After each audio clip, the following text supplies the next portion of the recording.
Thank you, World Wide Web, for showing up. It's Thursday. It's the fastest night on the internet. We've got a fantastic show lined up for you tonight. I'm back after a little bit of a hiatus. I get everything fixed and I can walk again. Congratulations to me. But So we've got how much did you win on the scratchers that you went to go get? EJ and I were taking bets. enough to get that ad hoc surgery behind the dumpster at Taco Bell. Yeah. See, the last we heard from you was you were running out for scratchers and a cup of coffee, and it was like 3 weeks ago. I won big. Oh, Yep. Now I can fit my fingers around it like this. Thanks, Mexico.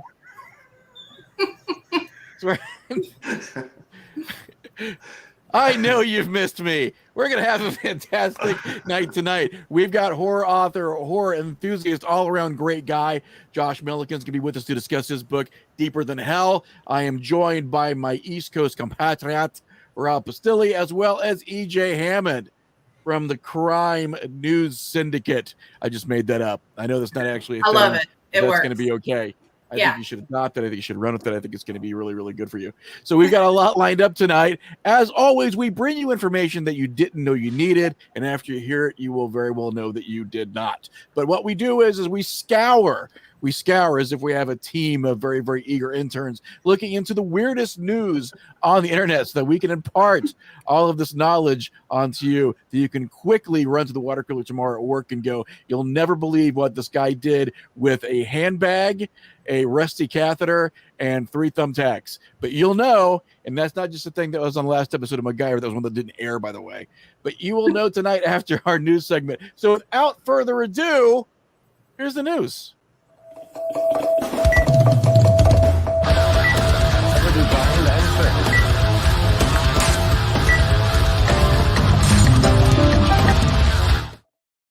Yeah, you think we actually knew what the hell we were doing? We've got clips and everything. Looks great. Looks fantastic. It's like an official kind of thing, right? And that was all done in the 2 weeks that I was gone. Thanks, everybody. Thanks for pulling it together. So who has the news? Who is doing our first segment tonight? I know it's going to be absolutely wonderful. This is the news brought to you by Night Terrors Radio. EJ, you going to head it up? Nope. You going to do it, or is it going to be Mr. Pastilli? I'm first tonight. I'm turning over everyone's second favorite cryptid to EJ tonight. Yep. And I'm covering everyone's first favorite cryptid. So apparently a Ring doorbell camera in Shelby Township, which is in Michigan, in Macomb County, captured a Bigfoot. And the woman was at home when... That's a big feat for such a little camera. Well, we're going to capture video of Bigfoot.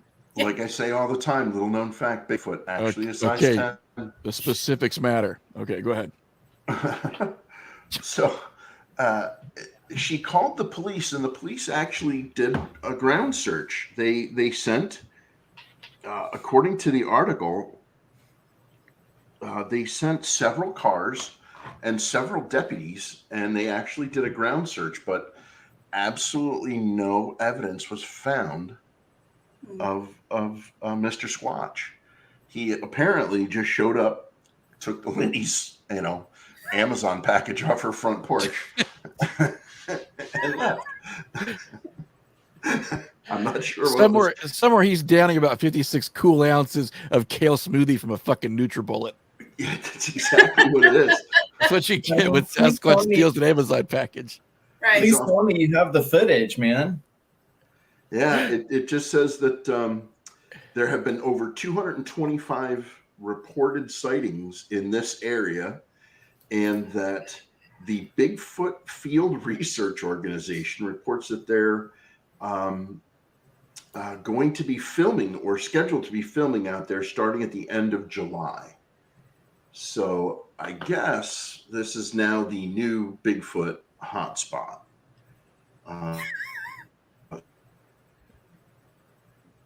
I need a ring light.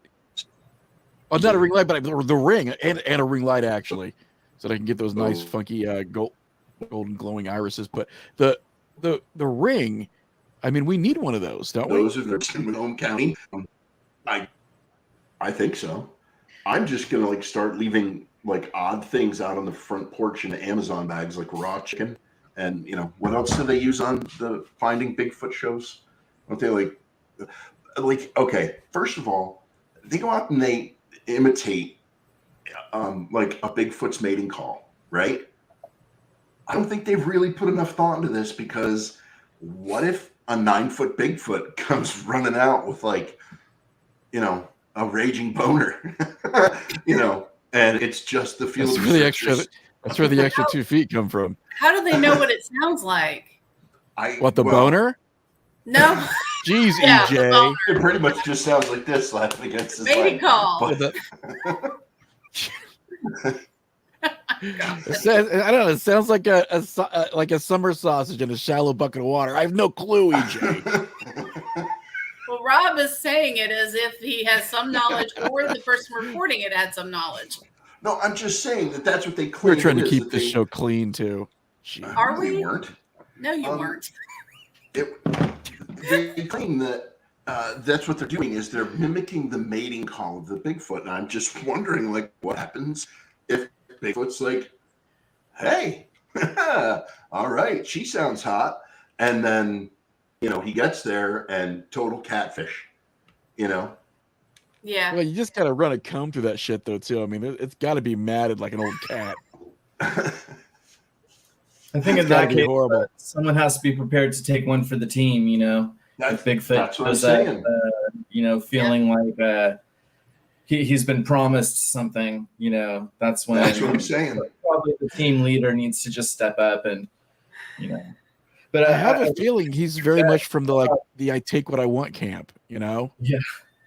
I appreciate, Rob, that you identified Bigfoot as the number one cryptid, everyone's favorite, because he's certainly my favorite. I'm a California boy, and Bigfoot's my bro.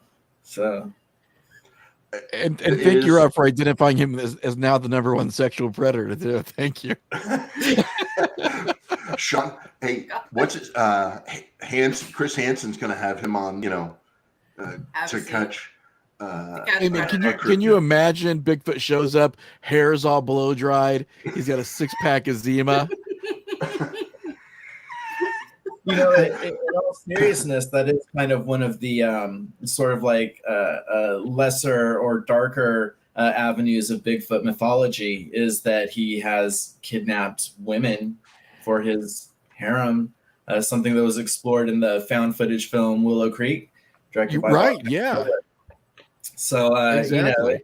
we're all joking about it, but that's not the kind of thing they talk about on the Discovery Channel. But there are those, and there are those really creepy stories told about the wife of Bigfoot.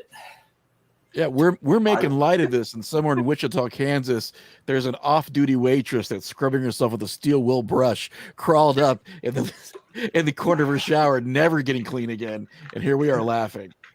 Well, remember, Jesus, Mrs. Bigfoot Rob. was jerking the ween, so. Oh yeah. Well, now that we spent a lot of time on this, EJ, why don't you go ahead and move us on to our next story? All right. So as we have learned, Florida man never disappoints. Did you get shocked by the production value of now being the biggest talking head in the window? Yes, I saw actually, you were taken was back there for a expecting second. That's new for us.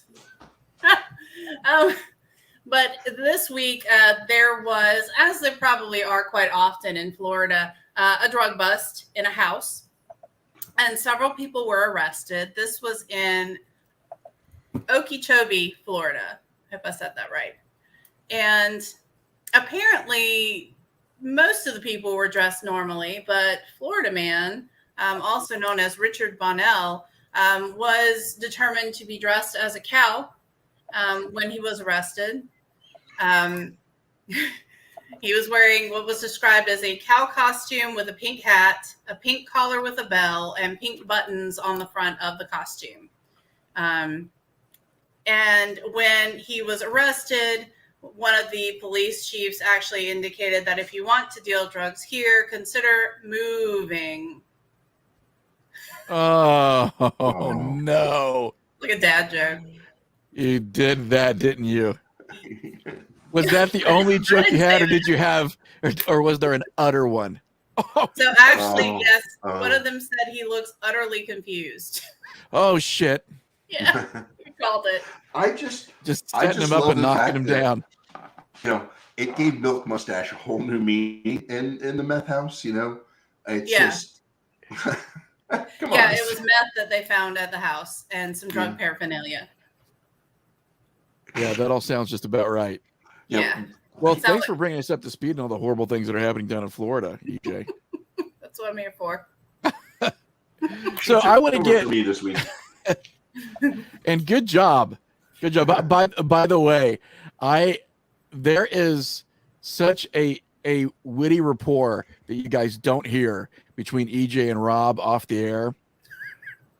And it goes a little something like this. Oh no. Rob goes through this diatribe, and it's sort of a non-critical, like EJ is a spring chicken, she's younger, Rob is Methuselah, I know all. And he'll say something to EJ to the effect of, hey, listen, you don't know what you're talking about, EJ. You're too young. And instead of like going straight for the jugular, EJ just looks straight at the camera. She's like, oh, well. That's This is what I get growing up with a weight brother. she gives to the credence and weight she gives to Rob's opinion off the air. Oh, well. Yeah. Bitter old man. I don't know that always translates on screen, but yeah, definitely off screen we're adversaries of a sort. It's all in good Just fun, wait until your frisbee lands in my yard. I'm keeping it. Okay. Well, here's my official apology to everyone who was guaranteed a good show tonight. We are going to move on and try to make up for all the damage that we've already done tonight, because we have horror author, horror enthusiast, all around great guy. I've actually known Josh for a number of years. Here's my guilty confession. Rob has always, he's been a great guy, great friend. It's good having you on, Josh.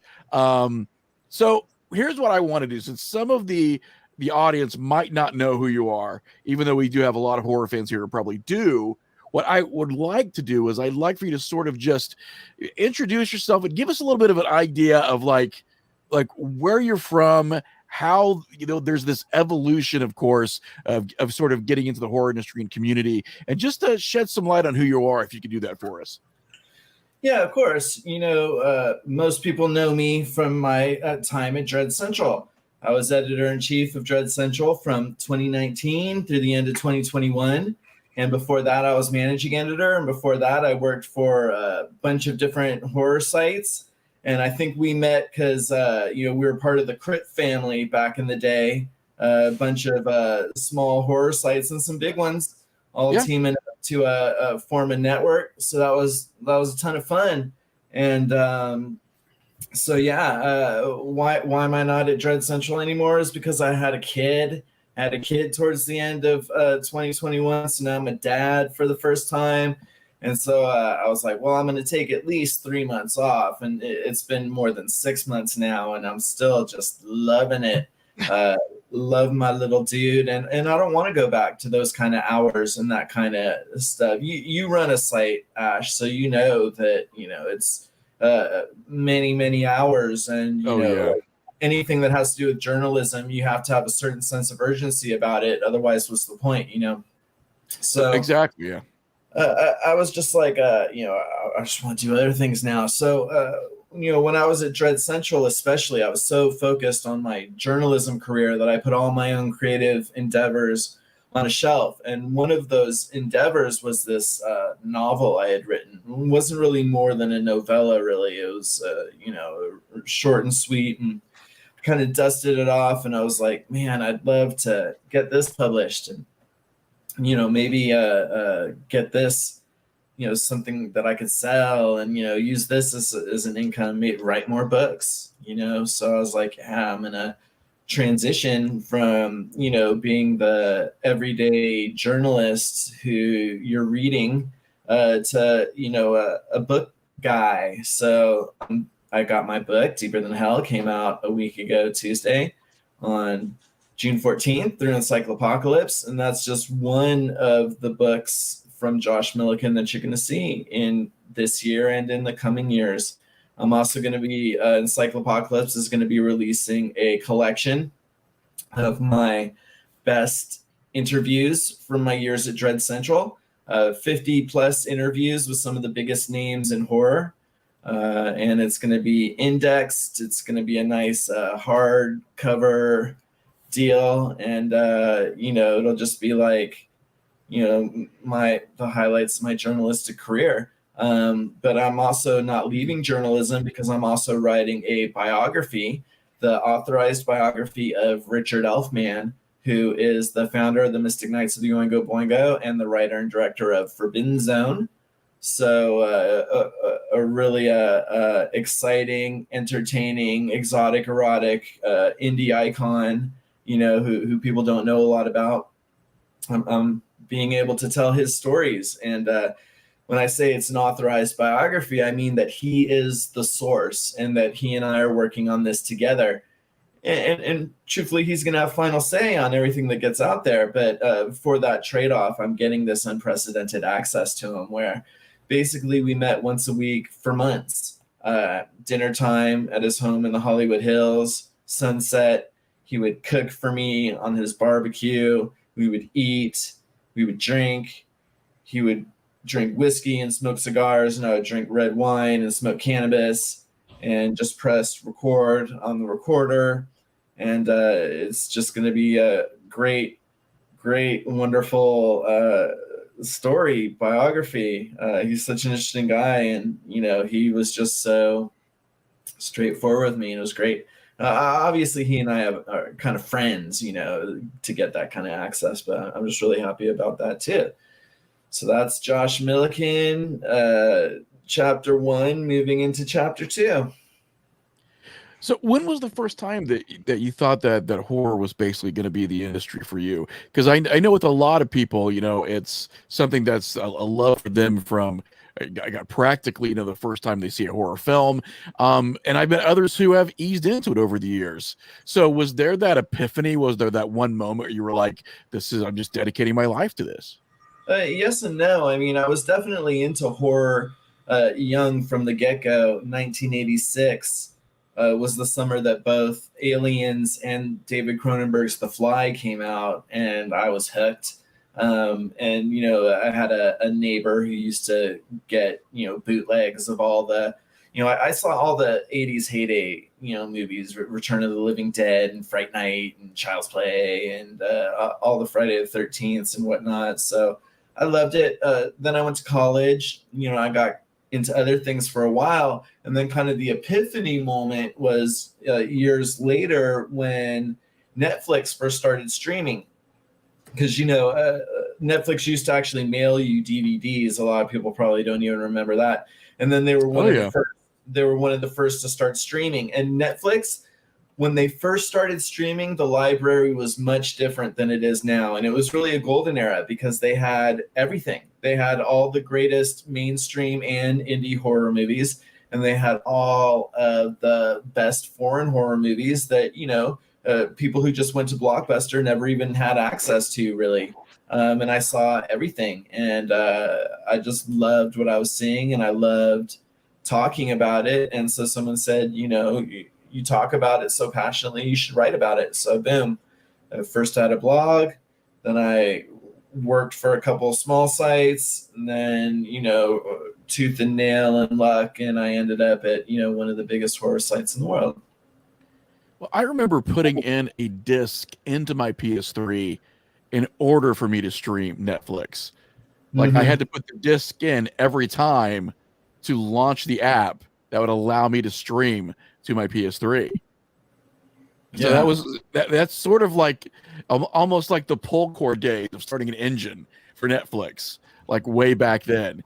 But no, it's crazy the accessibility that we have. It's strange to me, Josh, because I'm always going to miss the days of scouring aisle after aisle of video stores, because I do feel like the artwork and the ritual of doing that maybe opened me up to more films. But absolutely. Obviously, and seeing those covers, not knowing anything about the film except what the cover conveyed, Horror's like the only genre that really like had that kind of potential, to really like get you like that and inspire you like that. So I know exactly what you're talking about. I miss it too.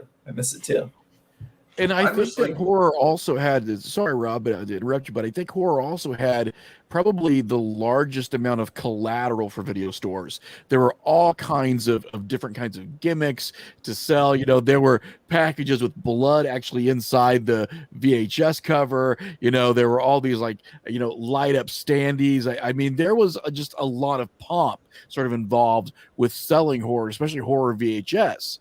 So it was always like you'd walk in and there was like a 3D relief poster of Texas Chainsaw. There was always something that was, working to sell this to you. And we really don't have a lot of that anymore. And what were you going to say, Rob? I was just going to say, like, growing up, when I grew up, we had tape trading. We used to, you would go to like the flea market in Chester, New Jersey, and there was a guy that had just tables and tables and tables of VHS tapes. And you were like, well, what's on this one? He's like, I don't know, man, 6 hours of horror movies. And you're like, okay. And like, you had no idea what you were going to watch, but then like you watched and you were like, all right, the first one's crap, though. All right, you take this one, watch the second movie on this one, then I'll take your tape. Which one? Okay, the third one. It was just like this weird, like, I don't know what you want to call it, underground movement of, well, that's sort of what it felt like, right? I mean, it felt like you were part of sort of some, clandestine, underground society that traded these tapes. And somewhere out there, a 14-year-old got a snuffed on by accident. I mean, the things that were on those tapes that you would find were pretty preposterous. But I'm glad that we're talking about this, though, because now your book, Deeper Than Hell, Josh, there's sort of this idea of underground to it, correct? Oh yeah, I mean, very little of it takes place above ground, and that takes place in the tunnels directly below Las Vegas. So it's a literal, figurative, and literal downward spiral all the way until the end. Can you give us the non-spoilery synopsis of what someone can expect from Deeper Than Hell? Yeah, so it's about a couple of guys. They're homeless and they're addicted to heroin, and they live in the tunnels beneath Las Vegas, in a little community of other drug addicts in a little shanty shed that they built for themselves. And one of them is obsessed with the idea of underground societies. Everything from Hollow Earth theory to creepy things you read about on the internet to actual historical accounts of tribes retreating into caves. This one guy just becomes obsessed with this idea. And then when they get into some legal issues with some unsavory characters, they basically have no choice. They get chased down and they keep going down by their own accord and by falling and tumbling and underground. You can think of it as kind of like a modern Dante's Inferno. You can think of it as a crazy fever dream descent into madness, but it's it's really way out there, on the level of like Alice in Wonderland or something, in terms of just plot twists and crazy characters and new locations. I was very much inspired by Clive Barker and William Burroughs, who kind of created in my mind this idea of psychedelic horror. And I think it's Lovecraftian in the sense that the main characters have to deal with and overcome a personal apocalypse. So it's got a lot going on in there, I think. Not to,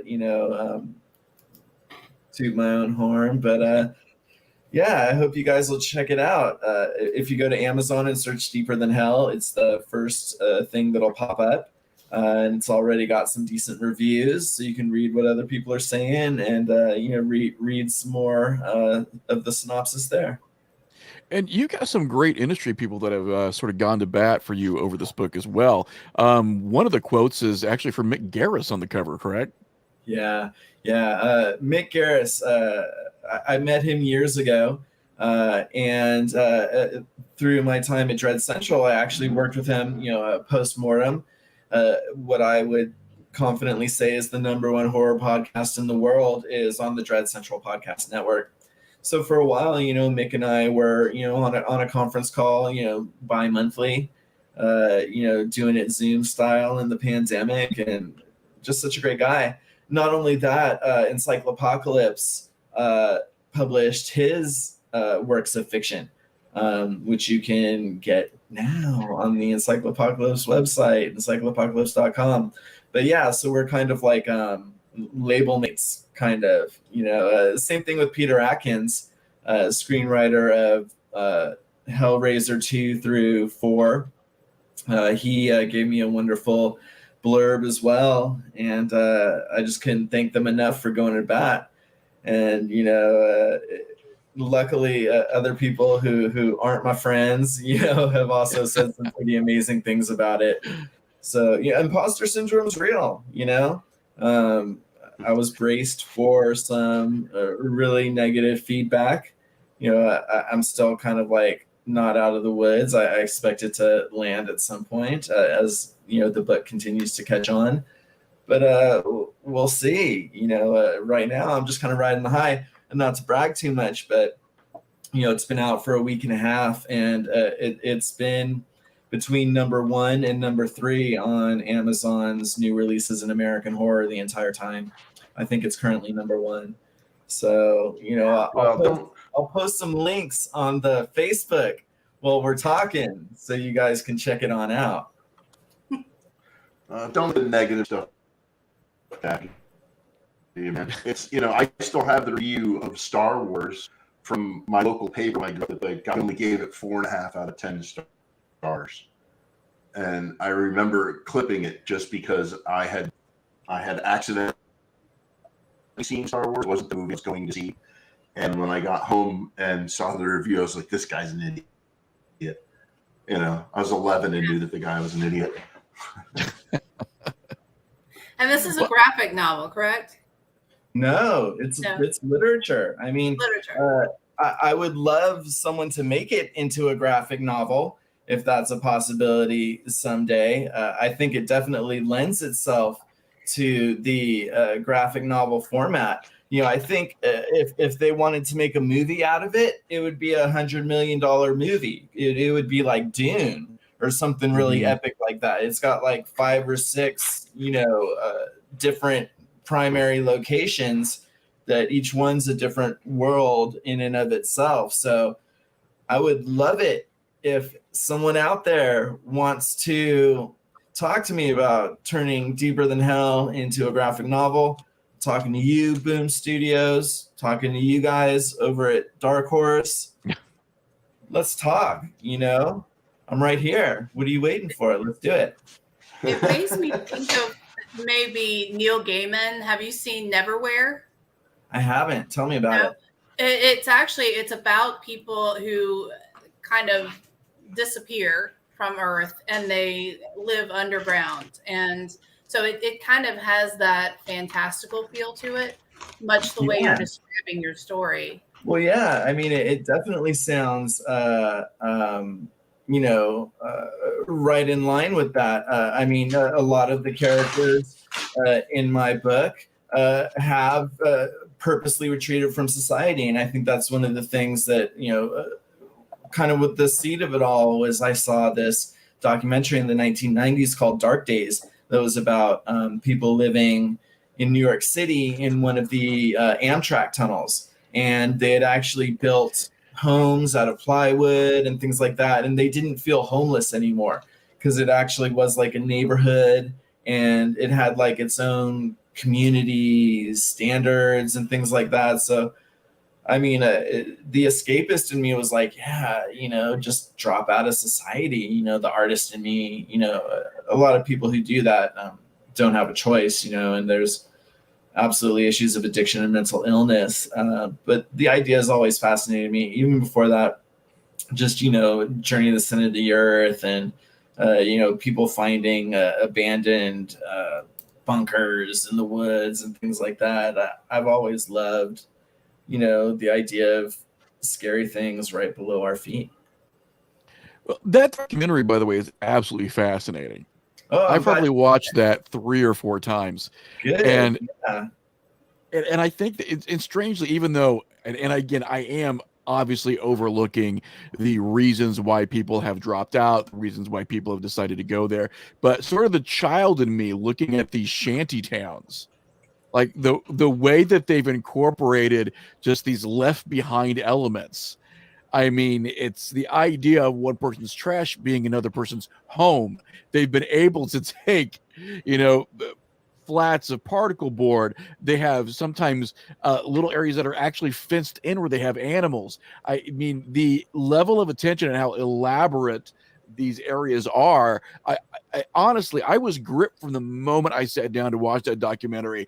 And I think just like you, when we start to realize that there's these levels of society, you were referring to Dante, for example, like how deep does that go? How much of the surface do we actually see, and how much lies beneath the surface? That idea fascinates me. What do we see and what don't we? Right. You know what I mean?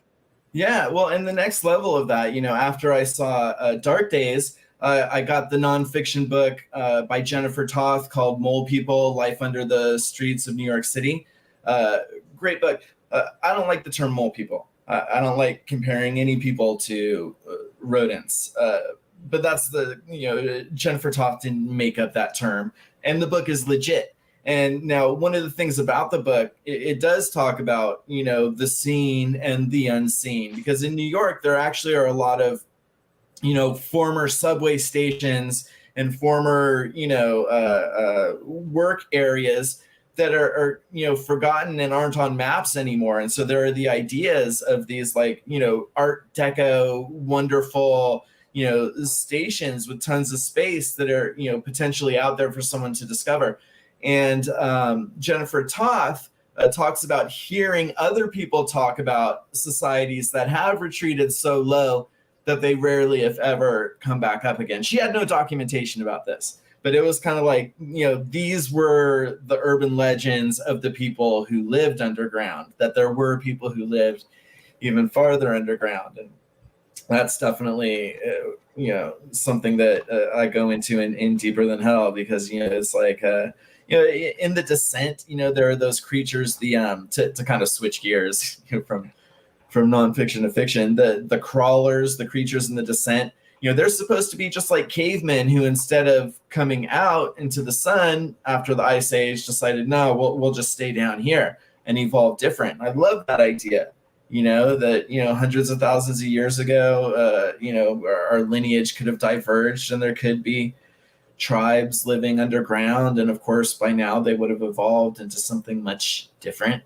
and it's just wonderful stuff for fantasy.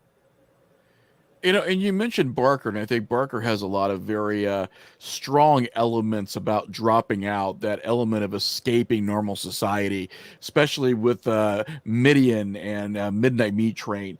Both of those were big inspirations. One has the underground city below the graveyard, and the other one is this really gritty a slasher trope at first, but it has an incredibly Lovecraftian ending, both the film and the short story it's based on. So I wear my inspiration from Clive Barker on my sleeve, and there's actually an entire chapter that's basically my homage to Clive Barker. Chapter 3 is my body horror, demonic dark fantasy chapter, all inspired by Clive Barker, kind of my ode to him.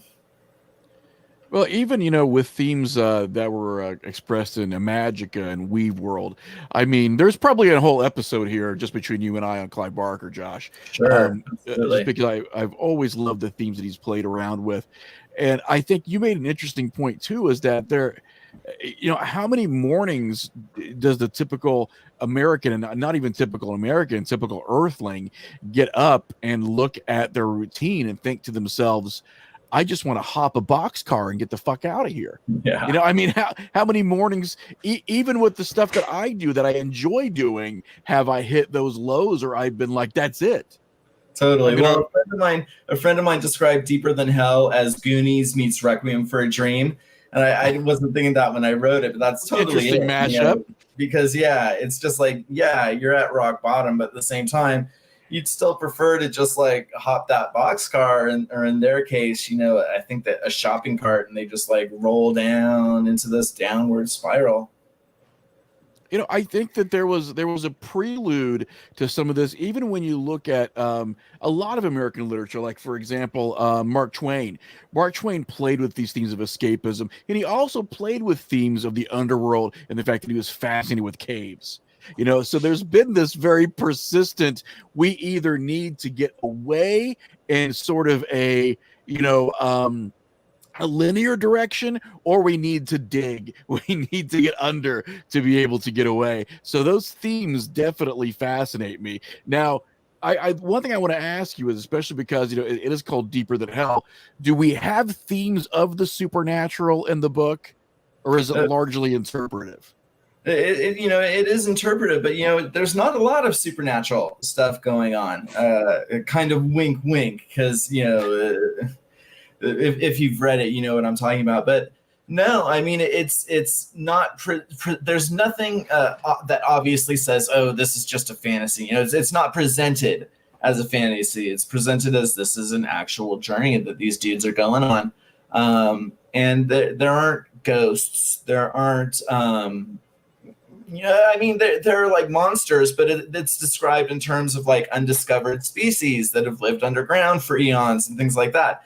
Not as like, but yes and no. It does become very psychedelic, and it does, really get into, what is hell? What does that mean? And that's a very beyond natural concept to explore.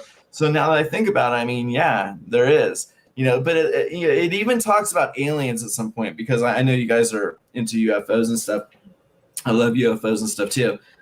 So they go underground in Las Vegas. Of course, they end up in Wonderland, Area 51. The tunnels and the hangars and deep underground military bases. But even there, like, I kind of subvert it, and in my novel, it's like what we consider aliens are really just goblins who lived underground, and it's like, sure, they have their flying saucers and stuff, but they don't come from other galaxies. They just come from Earth, and they're just going around, and they love the fact that everyone thinks they're from other galaxies, because that makes them seem even more advanced than they actually are. Well, let's get a little introspective here. Go ahead, EJ. Sorry. Yeah, I was just going to mention that you noted that it's deeper than hell, so it's taking place below ground. But then you also mentioned that your characters are looking beneath themselves, their personal apocalypse. I appreciate that you have that correlative meaning to the name of the book and what's actually happening to the people. Yeah, and they're not glamorized individuals. They're complex. They're not entirely good people. And you learn more, especially about the first person narrator, Sonny. You learn more and more about him the deeper you go too. But it's also, obviously, it's a metaphor for addiction. Falling deeper into a hole. The literal and figurative downward spiral. That it was important for me to have that human element in my book as well. Yeah.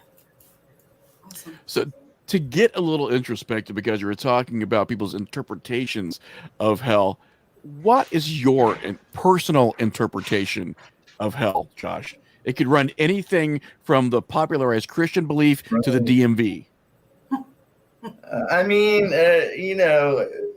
maybe the back rooms would be hell for me. As someone who lived in this corporate environment, I think what's so scary about the back rooms, you guys know what I'm talking about, the back rooms creepypasta. Which has become hugely popular. Yeah, you know what I'm talking about. One of the scary things about that to me, there's the infinity, the inescapability of it. But to me, I worked under those fucking fluorescent lights, and like I know what it's like to go into storerooms just filled with outdated, desks and computers and stuff. And, just really wishing I could be outside and not wearing uncomfortable clothes and, focusing on my art and my friends. So, in a lot of ways, the back rooms would be kind of hell to me. Throw in everything else sinister about that wonderfully unfolding creepypasta, and it's very hellish. In fact, the back rooms even get mentioned in Deeper Than Hell, because it gives a lot of different variations of what hell might actually be like.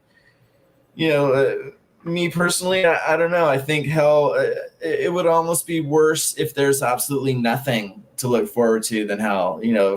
Maybe not, but I mean, hell would be, I guess like being conscious but in complete darkness would be hell for me to exist, but in no other way except within my own self. Just eternity of having to relive my own regrets and things like that. That's very hellish. At the same time, when you read my book, you're going to get some really concrete, bizarre versions of hell, very, a lot, there's torture, there's, psychological hell, there's, kind of like your Lord of the Flies version of hell, devolved society. And then there's kind of this like literal melding of everything hellish, at the psychedelic crescendo. Yeah, I think the idea of, as you were saying, consciously staring into the void, but not sort of having, any real kinesthetic, any, way to move. I always think about Johnny Got His Gun, and that film always sort of disturbed me, to a very, very large degree. And I think that it has, in a lot of ways, become sort of my version of hell. Well, there's also that Stephen King short story, The Jaunt, about like teleportation, but you have to go through unconscious because your mind and your body travel at different metaphysical speeds. So there is a character who's curious and shirks the gas, and it's instantaneous transportation, but in his mind, he was alone for untold thousands of years, and he's nuts. Now, what about the paranormal, Josh? Do you have an interest in the paranormal? Because I always figured you did to a degree or another. I mean, it's fascinating. To tell you the truth, I don't believe in ghosts. But at the same time, and I'll tell you why, in a nutshell, if ghosts were real with all the cameras and equipment that we have these days, it would have been on CNN by now. If ghosts were real, there's no reason we wouldn't have proof by now. At the same time, you put me alone in a graveyard, I won't sleep. I'll be on edge with everything that cracks, every way the wind blows, every owl hoot. That stuff scares me. And one of my favorite subgenres of horror is the haunted house genre. The original Amityville horror traumatized me. I might have believed more in ghosts at the time when I saw that, or at least have been more open to the possibility. Well, look, I'm open to the possibility, but I like whoever it was who said they didn't believe in the supernatural. It was all natural. We just haven't figured it out yet. So I believe in that.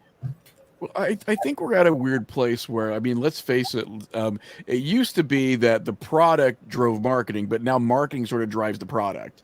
I think we're at a point where even if we did get that kind of proof, the proof would be popularized in a way that it just becomes another footnote because this is what sells. We got to keep the speculative book selling. We got to keep the Travel Channel alive. I think a lot of it is based around right now that we have to sort of, keep feeding that machine. So even when we have stuff that represents itself as really, really good evidence, I think, unfortunately, it's just put right back into that machine. And there's a way that we have to brand it, and there's a way that we have to display it. it. And sometimes the best proof comes across again as just another liner note, because that's the way we have to market it, because that's where we get our money. Yeah, sure. I know it's a little dystopian, but No, I mean, look, I've seen some of the very convincing spirit photography. Some of the stuff taken out of England, the ghosts closing doors and things. It's all very compelling. It's just, why do we only have this one photo from 1968? Especially with all the cameras we have now. But anyway, I don't want to. I would never.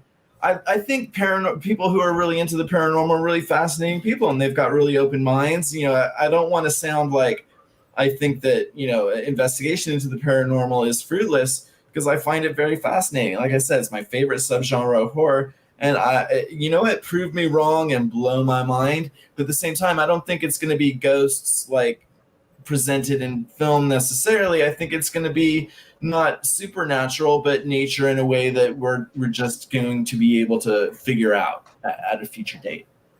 I think the truth is probably far stranger than we think it is, but we have a way that we have to categorize and we have to pigeonhole, and that's a very human thing. We've got a 3x3 area, so we got to make it 3x3 to fit in there. So we do that very consciously almost all the time, and I think we don't even have the framework to really understand it, let alone put it within that framework. So, it's a hall of mirrors, and we really don't even know what the right reflection is, but, we keep trying to sort of figure out what it is. But I think it's one of those things again where, and sort of coming back to the concept of the book and this idea of there being, a society or an earth or this, habitable place that's sort of in the shadows. I think that also harkens back to why a lot of us do spend as much time as we do looking at the paranormal, because let's face it, there's a big portion of our lives that as no matter how much we love our lives, is still pretty horrible when we deal with grief and we deal with loss and we deal with financial ruin and all of these things. The idea that there's a better place is not only comforting, but it's fascinating. Sure, absolutely. And I think in a certain sense, proof of what look, I said supernatural. Proof of the supernatural would be comforting at some level, because it's proof of life after death, isn't it? So I can see why people would be so fervent about investigating the possibility, because I'm still on the fence about life after death. So, I'm right there with you all. And I would love to be proven incorrect. I'd love to find out that ghosts are real. That'd be awesome. I'm really hoping the whole incubus succubus thing plays out. No. Really? Because that sounds like a lot of fun. It really does. Yeah, with the incubus. Oh boy. I mean, I can count the nights I've had a couple glasses of wine. I'm sitting there going, it'd be great right now. Just some spectral nookie, which is going to be the title of my forthcoming autobiography, by the way, Spectral Nookie. Nice. Oh well, and the premiere of my prog rock band's self-titled. No, we did that article a week or two ago about Kesha, who said that she'd had some sex with ghosts. I don't know if you saw that. Daddy was on vacation. Oh yeah, he was on vacation, but yeah, we talked about how Kesha, the musician, said about 10 years ago that she'd had some ghost sex. She didn't know the ghost's name, but she was totally into it. I gotta admit, if I was a ghost, I'd probably, put a couple addresses in, see where she's at and what she's doing. She's open to it. I'm gonna grab a sheet real quick. I'll be back in 20 minutes. Or is there normal investigator? I've been investigating paranormal for 22 years, and I look at one of the questions that you asked in a very scientific way. Where's proof of like that? Rob, just to let you know, you're breaking up quite a bit, buddy. I don't know if everybody else is hearing you the same way I am, but. Yeah. So I think what Rob is saying is fascinating. And I'm saying that because I can't hear it. Was fine for 2 weeks, and now it's a mess. Well, so since we have you here, Josh, and since you and I are obviously both big horror enthusiasts, and I know that we probably still watch a lot, and at some point in time we watch that a necessity, and sometimes we watch it because we just absolutely love it. What was the? I have moments where I'm sitting there and it's like, okay, I've seen enough in the same subgenre that and subgenres can at some point get to be somewhat stale. There's a lot of formulas to get copied time after time. What's the thing that you've seen? And when I say recently, this is a very loose term that you've seen recently, going back to say 5 years, that really, let's say, rejuvenated your love for horror, that just made you go, wow, well, this was the reason I do what I do. Sure. I mean, you just go back like a few more than 5 years. Like, I love Fede Alvarez's remake of Evil Dead, and I love it for it being a standalone thing, and I love it for the fact that it kind of cured me of my knee-jerk aversion to all remakes. It was like I wanted to hate it going in. I was like, how dare they remake Right. Evil Dead? But it's hollowed ground. What are they doing? Yeah, I loved it. I thought it was great. Again, we're going back like 10 years, but I love The Mist. I love that movie so much, because it's supernatural, but with the science element, the portals, the implications of something interdimensional, which I think is very fascinating, and may actually overlap with, our previous discussion on ghosts and things like that. It might just be a different way of looking at it, but very true. Yeah, man. I lost my train of thought.